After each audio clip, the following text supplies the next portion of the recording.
Hello everyone, welcome back to Target Expert Classes. And in today's video, we are going to learn about cards in probability. So let's get started.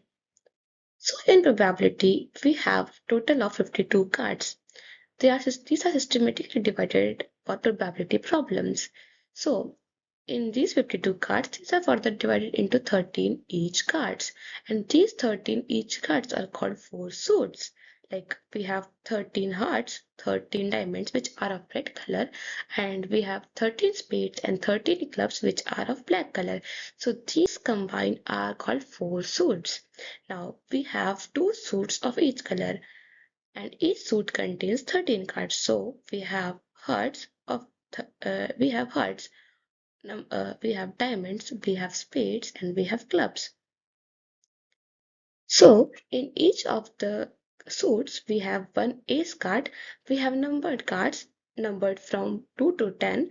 We have face cards, in which we have jack, queen, and king. These are three cards. These are total 9 cards, and these are one card. This is only one card. So in each of the suits, these are present. So the jack, queen, and king are called face cards because they contain human faces. And each suit has three face cards. So total we get 3 into 4, 12 cards. 3 cards, jack, queen, king, and 4 in each suit. So we get 12 cards. In honor cards, when we combine aces from each suit, so we have four suits and one ace, so we get total 4 cards. And the face cards, we have 12 cards as we have seen. So when we combine these, we get 4 plus 12, 16 cards. To quick probability facts, as we have learned, the probability of drawing a red card would be 26 by 52, as we have 13 hearts plus 13 diamonds. So we get 26 cards, and total we know that we have 52 cards.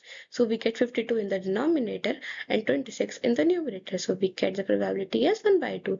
Similarly, for the black cards, we know that we have 13 spades plus 13 clubs. So we get 26 of the black cards, and total we have 52 cards in the denominator. So we get the probability as 1 by 2. Probability of face cards, we know that total we have 12 face cards, and uh, we have total of 52 cards in the denominator, so we get 3 by 13. Similarly, for honor cards, we know that we have 16 honor cards and total of 52 cards, so we get the probability as 4 by 13. For the video, if you like this video, please make sure to like, share, comment, and subscribe to Target Expert Classes. Thank you.